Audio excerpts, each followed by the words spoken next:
How to guarantee top marks for your GCSE English Language Paper 2, Section B. This video will explain everything you need to do to maximize your marks and guarantee top marks, of how to get the best possible marks. And yes, we get this question, sir, can I pre-plan my Section B? Now, the truth is you can pre-plan your answer for Section B to an extent. Now, you can't pre-plan everything because we don't know the question. Now, what we can do, what I've done is I've created this tailor-made Section B template that you all can use regardless of your exam board, whether you're Edexcel, AQA, Educast, etc. And this is for the GCSE English Language Paper 2. So just follow through as I go through it, because this is super important, and I'll go over how you can apply this in any Section B writing task, and I'll also provide my predictions as well. Now, let's just take a past paper question. So it reads here, scientists say that teenagers are not like adults. They learn and socialize differently and need sleep at different times. Education needs a radical rethink to meet the needs of students. Write a letter to the Minister for Education explaining your point of view on this statement. 24 marks for content and organization, 16 marks for technical accuracy, and it's worth 40 marks. Now, remember, what is the purpose of this type of question? The purpose is for you to persuade. What does it mean to persuade? Persuade means to convince. So you need to convince the audience, you need to convince the examiner. So whatever they read, you need to make it sound believable. Okay? Unfortunately, some students, they go on a sidetrack and they start informing us with information, and it's not as effective. Remember, the whole purpose, students, is for you to draw the reader's attention and for them to believe you.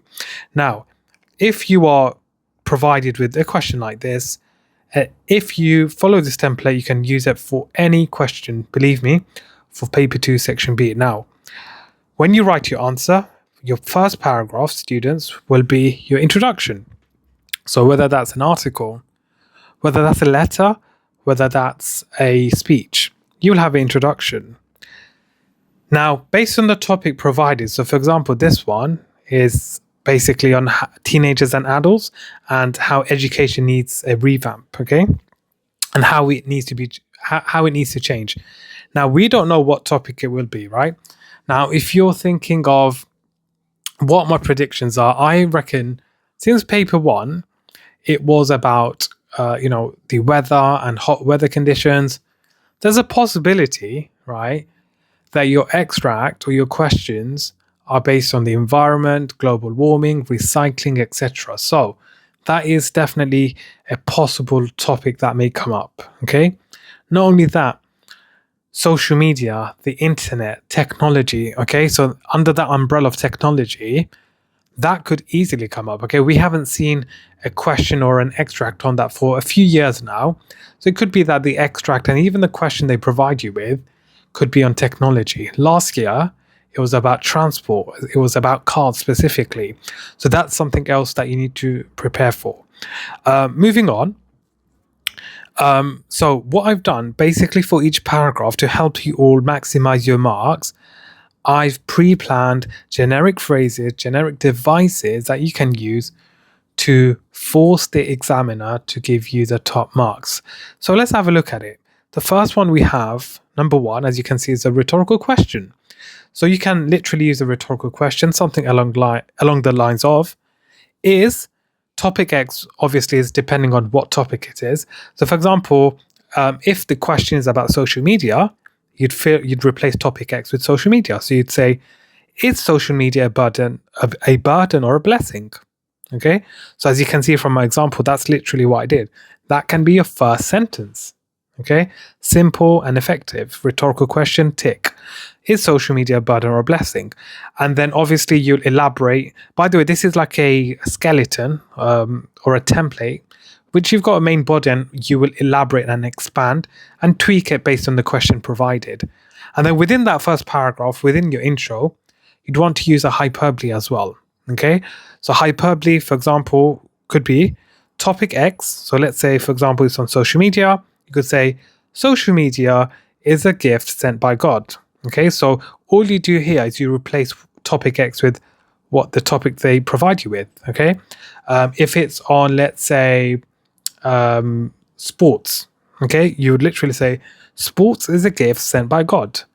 Okay, so that's a hyperbole, you'd get marked for that tick. Okay, so it's a generic phrase, generic template that you can use regardless of your exam board. And within that first paragraph, within that intro, you'd want to use ambitious vocabulary, students. The reason I say this is because it doesn't mention once, twice, but 3 times the importance of using extensive and ambitious use of vocabulary. So the two we have here is preposterous and pivotal. So these are some words for you to use and apply, because ultimately in the exam you do want to demonstrate to the examiner that you can use ambitious vocabulary. Now, what does preposterous mean? Preposterous means ridiculous or absurd. Okay, so that's a generic word you can use regardless of the question. I'm sure you'll find a way to use this word. Okay, and the second one is the word pivotal. Okay, so to those of you who have heard of the word pivotal, what does the word pivotal mean? Pivotal means when something is important, is crucial, is vital. So you want to use those two somewhere within your intro, okay?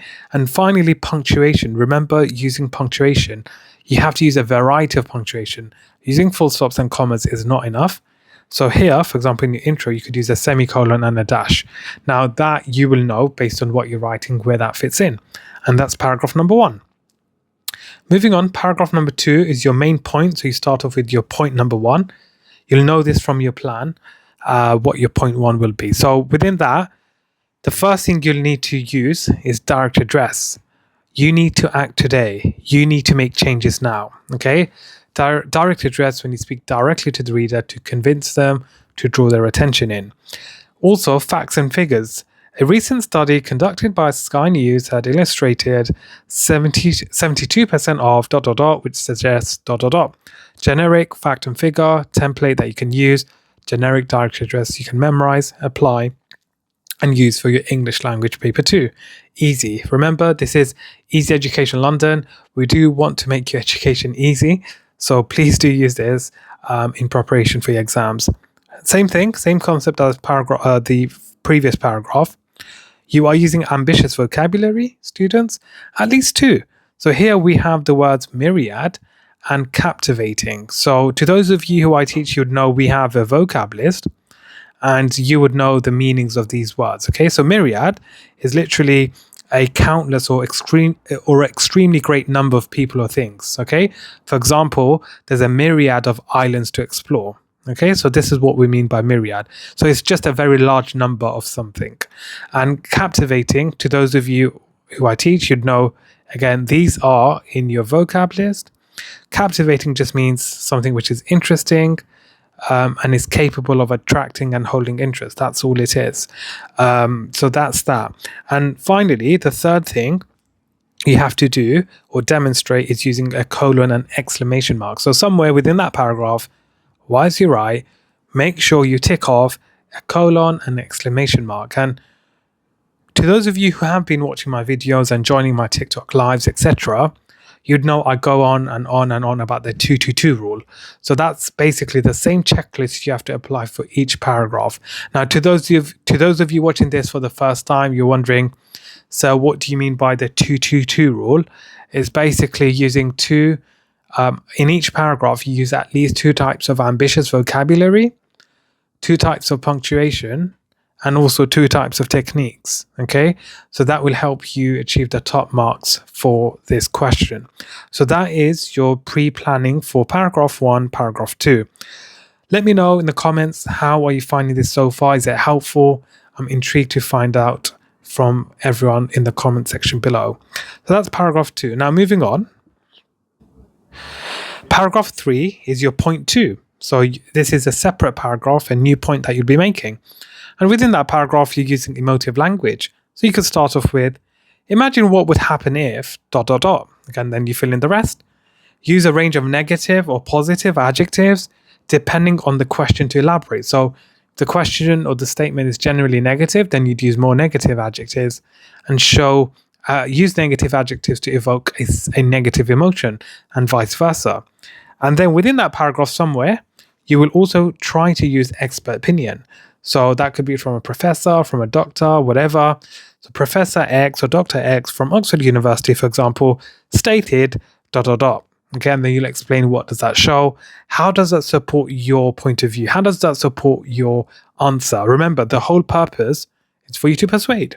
You have to show the examiner, you have the ability to convince them to a high standard, okay? So that's that. And then just like the previous paragraphs, you're using at least two types of ambitious vocabulary. So here we have paramount and euphoric. Paramount meaning something which is extremely important. Euphoric is a feeling of intense excitement. So see where you can fit this in. Even if it's negative, even if your answer is negative, I'm sure there's a way you can use paramount and euphoric within that paragraph. And finally, punctuation. Remember, variety. Aim to use a dash and a question mark in that answer. So what I would say to those of you who are watching this meticulously, practice some questions using my template prior to the exam and let me know how this goes, because honestly, it's a proven method and it's helped many of my students achieve grade 8s and 9s. Okay, so that's paragraph 3. Now, paragraph 4, remember, you don't just want to use the language, you also want to use structure for effect to impress the examiner. So paragraph 4 is your point 3 essentially, and here I want you all to use a one-sentence paragraph. So just to make your life easy, as it's easy education, I've given you a positive and a negative version. So it reads, a blessing which has changed lives, meticulously touching the hearts of millions around the world. So for example, that one sentence paragraph you'd memorize, and if you're talking about the benefits of social media, the benefits of technology, then the pink sentence in itself can be its own paragraph. Whereas if you have a question, let's say, for example, about sports, okay, or let's say even on social media, and you're talking about the negatives, you can use this one sentence paragraph. A burden which has snatched lives, obnoxiously scarring the hearts of millions around the world. Easy, one sentence paragraph, tick, move on. Okay, you'll see why this is significant to the ending as well. Paragraph 5 is your point 4. So here what you do is you counter the counter. So what this means is you raise a potential counter argument that someone may have to your point of view, but you counter that and you tell them why that's wrong, why that's invalid. That impresses the examiner, that shows a perceptive understanding, and it shows you being critical and you have an open mind. You look at the quote in different angles. So some may argue, you can literally start paragraph 5 with some may argue ... However, the reality is ... Okay, so some may argue, that's where you raise the counter. Explain that, then the next sentence, you start off with however, the reality is ... and you justify and tell us why that's wrong. Okay, and once you do that, within that paragraph, students, you can use oxymoron and alliteration. So oxymoron, an easy one, you can use deafening silence. So an oxymoron is when you have two words with contrasting meanings. So you could say, any skeptical individuals will be greeted with a deafening silence. And that in itself is an oxymoron. Simple, generic, you can memorize and apply for your exam. And alliteration, for example, God's green earth. So for example, if you have a question about the environment, about recycling, XYZ, you can use the words literally, this is God's green earth. And this is our duty. This is that, whatever. Within that paragraph, you can use words like animosity and aloof. Animosity is showing hatred towards someone or something. Aloof is used to describe someone who's unfriendly. Two words which are ambitious vocabulary. And finally, within that paragraph 5, students, you're using a hyphen and an exclamation mark. So you'll show the examiner, I know how to use a wide variety or a wide range of a wide range of punctuation. And finally, your paragraph 6 is your conclusion.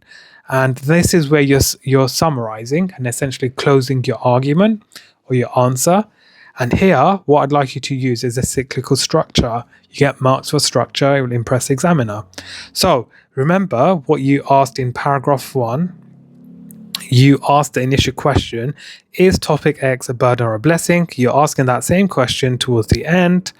Is topic X a burden or a blessing?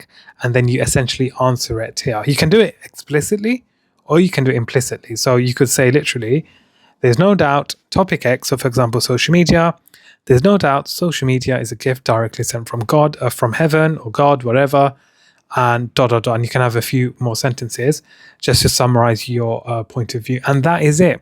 That is your pre-planned question template for English language GCSE paper 2 persuasive writing. I hope you found this video informative. And I hope this was really beneficial. Let me know in the comment section what you thought of my video. And I do believe it's very rare to actually come across a video like mine online, and also even on Google, because you don't really find a full breakdown with a pre-planned template with this much detail. And yeah, do subscribe, like and share, as we have plenty more exciting videos on the way. Thank you for watching. Do follow us on TikTok, Instagram, on YouTube, as we have plenty more videos on the way. And if you are interested in joining our online tuition classes, if you're in year 10, year 11, year 9, all the way down to year 3, join our amazing online classes at Easy Education London. We have amazing teachers teaching our live online sessions. These are expert and qualified teachers providing you with support and guidance to help you smash your exams. Thank you for watching. Please subscribe, like and share for more. Thank you. And also don't forget, we are planning to do a giveaway at 10k subscribers or 10,000 subscribers. So if you are interested, do help push the channel and we will do the giveaway sooner than expected. Thank you.